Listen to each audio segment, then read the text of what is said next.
à Philippe Segers qui représente une coalition qui est l'archipel de l'écologie et des solidarités. Déjà, dis-nous quelques mots sur qu'est-ce que c'est la notion d'archipel et qu'est-ce que c'est spécifiquement cette coalition et bien sûr, qu'est-ce qu'elle peut faire en pont avec les autres. Bonjour, je suis là pour représenter l'archipel de l'écologie et des solidarités.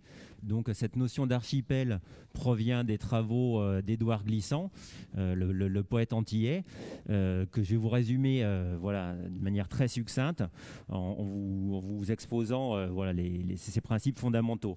Donc on a parlé récemment de la créolisation, ce mélange de cultures.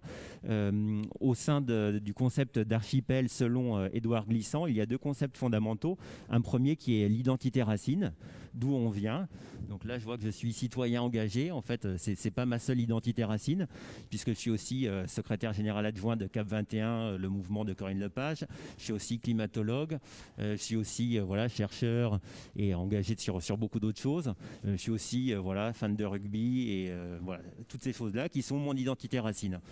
On a une autre chose qui est l'identité relationnelle. Et l'identité relationnelle, c'est la manière dont, dont s'établissent les relations entre les différentes îles d'une archipel, on peut garder son identité racine, rester soi-même et puis entrer en relation. Et c'est pour ça que je vois par rapport à tout ce qui a été dit jusqu'à présent, beaucoup de liens que l'on peut faire entre les différents mouvements.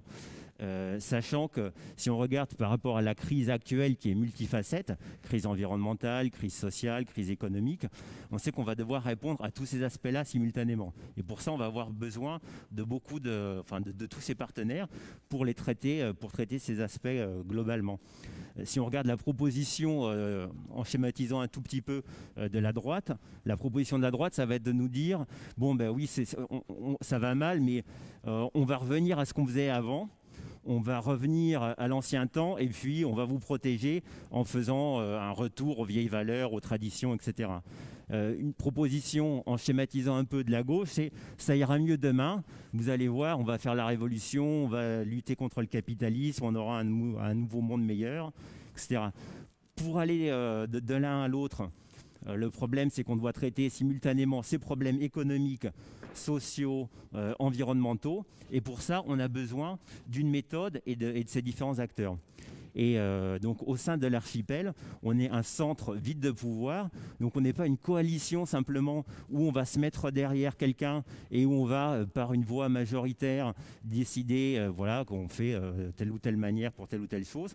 On va avoir ce qu'on appelle des archipels, des pirogues projets, où par exemple un des projets, ça peut être de préparer un programme pour les prochaines élections présidentielles. Ça peut aussi être participer à faire de la politique différemment. Et parce que si on regarde bien les problèmes auxquels on a été confrontés, c'est qu'en refaisant la même chose, on va obtenir les mêmes résultats. Et donc il faut qu'on arrive à faire une politique différemment, incarner vraiment les valeurs auxquelles on croit et dont on parle beaucoup, et qui souvent ne sont pas mises en action au sein des partis, même voilà, si elles présentent un certain nombre de grandes valeurs. Donc faire de la politique différemment, travailler différemment ensemble, en se respectant, en ayant le respect de ses identités racines, qui permettent d'établir des relations et de travailler ensemble. Voilà le principe de l'archipel. Ce qui est dit ici, et ce qui a été dit par les différentes personnes qui représentent des coalitions, est extrêmement important et c'est structurant. C'est structurant d'une société qui essaye de rentrer en convergence, mais de rentrer en convergence pas seulement pour lutter, mais de rentrer en convergence pour penser, pour agir, pour travailler sur les problèmes, pour comprendre notre passé, pour raconter une histoire commune ou des histoires communes, pour s'allier, pour se soutenir mutuellement. Chacune de ces coalitions ici a des actions de prévues, a des petits pas qui vont venir ou des grands pas qui vont venir. Pour ces coalitions, c'est vital et c'est extrêmement important que ces actions qui soient menées soient une réussite et réussissent à entraîner l'ensemble ou un maximum de pans de notre société. Une des manières d'y arriver, c'est de faire en sorte que chacune des coalitions ici, si elle fait un pas, puisse être soutenue d'une manière ou d'une autre par les différents alliés et les différentes coalitions qui sont ici.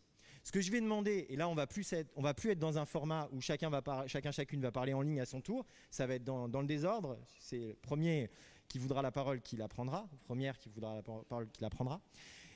L'idée, ça va être de dire qu'est-ce que c'est le prochain pas de votre coalition ou la prochaine action importante de votre coalition et quelle est l'aide que vous voudriez obtenir des personnes qui sont ici. Voilà. Ça peut être bien sûr l'aide des coalitions, mais aussi l'aide des participants et participantes.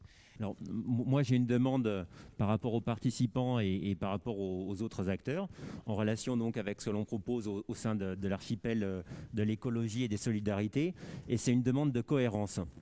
Donc, on est tous là à promouvoir donc un certain nombre de belles valeurs. Ce que l'on veut maintenant, c'est que concrètement et dans le présent, pas plus tard, pas demain, pas après-demain, ces valeurs-là soient mises en application. On a des échéances politiques, il y a un certain nombre de projets, de choses qui sont en train de se réaliser. On veut que maintenant, pas demain, pas après-demain, etc., les actes des partis politiques, des syndicats, des différentes associations, différents organismes de société civile, etc., sont en cohérence avec ces valeurs. Et qu'on arrête d'être à une table comme ça, à un panel où on se dit tous unis, tous unis, tous unis, et où le lendemain, quand on doit faire une liste pour les élections, etc., on retombe dans les vieux schémas, à se tirer dans les pattes les uns les autres, à s'opposer les uns les autres, à opposer l'entreprise aux syndicats, à opposer l'écologie à l'entreprise, etc., etc. Donc moi, ce que je demande, c'est une chose, c'est qu'on essaye d'être cohérent parce qu'on est face à vraiment beaucoup d'échéances. Une échéance principale, c'est aussi d'arriver à garder notre humanité. Si on veut garder notre humanité, si on veut développer cette humanité, il faut qu'on se mette en accord avec ces valeurs et qu'on le fasse concrètement dans nos actions, pas juste en parole. Voilà. Bonsoir à tous. 2 questions. Est-ce qu'on est d'accord pour dire ensemble que 2022, c'est un objectif qu'on se fixe, même si c'est très court, même si c'est demain, même s'il y a le confinement, même si c'est irréaliste, même si on s'est déjà cassé les dents.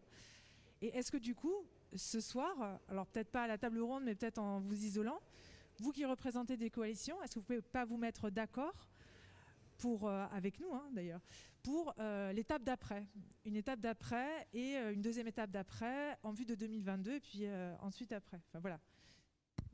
Mettez-vous d'accord ce soir. Alors pour répondre partiellement à ces 2 questions, je vais vous mettre un peu la pression en vous disant que 2022, c'est gagnable.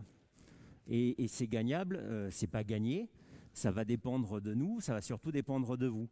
Donc c'est un peu la galère d'avoir 20 ans en 2020, c'est galère aussi d'avoir 50 ans en 2020 ou d'avoir 80 ans en 2020. Mais en tout cas, vous avez devant vous un beau programme qui est de travailler pour cette victoire. Et je suis tout à fait d'accord aussi avec ce que tu disais. Le coût n'est pas le même et on ne prend pas les mêmes risques suivant le milieu dans lequel on vient. Et quand on est fils d'ouvrier, quand on est fils d'agriculteur, quand on n'est pas fils de CSP+, et c'est le cas quand même de certains d'entre nous, c'est sûr qu'on ne fait pas les mêmes choix pour aller en fac, on n'a pas les mêmes contraintes pour travailler, pour payer ses études, et aller faire de la politique, bof. Quand tu disais que la gauche c'était le camp des pauvres, etc. Oui, mais il y avait Surcouf qui disait une fois où on lui posait la question, vous vous battez pour l'argent, nous les Anglais on se bat pour l'honneur. Et il répondait oui, mais on se bat pour ce que l'on n'a pas et ce dont on a le plus besoin. Et donc il y a beaucoup de gens qui sont précaires, etc. Ben oui, qui vont aussi se battre pour l'argent et qui vont pas forcément se reconnaître non plus dans cette étiquette de gauche. Eux, ce qu'ils ont envie, c'est juste de s'en sortir, d'avoir un boulot et de sortir de cette précarité. Donc il faut faire attention avec ça.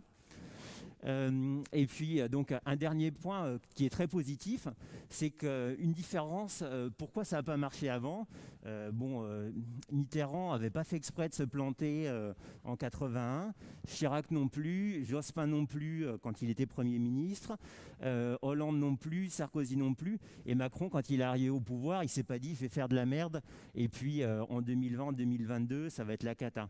Si on veut que ça soit différent, une fois qu'on aura pris le pouvoir, une fois qu'on aura gagné le pouvoir, eh bien ça va dépendre aussi de la méthode par laquelle on travaille. Et comment on le fait, comment on fait ces programmes, comment on prend en compte d'autres aspects, pas de la macroéconomie miraculeuse en disant on va avoir de la croissance et puis tout va bien se passer. Donc on a besoin prendre en compte les entrepreneurs, prendre en compte le terrain, prendre en compte les jeunes, prendre en compte ces différentes facettes de la société. Et une différence par rapport à ce qui s'est passé avant, c'est les méthodes qu'on a maintenant. Et quand je dis méthode, je ne parle pas simplement des outils numériques, ça compte, ça joue pour beaucoup parce qu'il y a plein de choses qu'on fait maintenant qu'on n'aurait pas pu faire sans ces outils. Mais toutes les méthodes de travail, quand je vois ce que vous êtes capable de fournir, ce qu'il y a écrit au mur en face de nous, et les méthodes d'animation qu'il y a, ça c'était des choses qui n'existaient pas il y a 5 ans, qui n'existaient pas il y a 10 ans. Ça va beaucoup nous aider. Et c'est avec ça qu'on peut construire la victoire pour 2022. Merci beaucoup à vous toutes et vous tous de vous être prêtés au jeu. Merci pour les interventions de très grande qualité qu'on a eues du public. Merci pour votre écoute. Juste un petit mot pour vous dire, pour faire plaisir à Mathilde qui voulait que je parle de ma casquette. Moi, j'ai plein de casquettes ici. Je me sens de toutes ces coalitions. Je suis impulseur ou signataire ou fondateur de nombre d'entre elles aussi. Et du coup, je voulais juste dire de ma perspective, le plus important du travail qui est à venir, c'est l'articulation. C'est comment nous articulons nos coalitions, comment nous articulons nos façons de penser, de travailler, d'expérimenter, de faire des expériences, les deux sont valables. Comment est-ce qu'on peut travailler ensemble, toutes et tous ensemble, parce que si nous créons la matrice du travail et de la coalition, toutes et tous ensemble, alors des millions suivront, mais ils ne nous suivront pas nous. Ils se suivront eux-mêmes parce qu'ils sont déjà engagés avec nous, ils nous regardent déjà. Donc tout est à venir dans le champ social, dans le champ programmatique, dans le champ écologique, dans le champ entrepreneurial et on conquérera aussi le champ politique. Merci.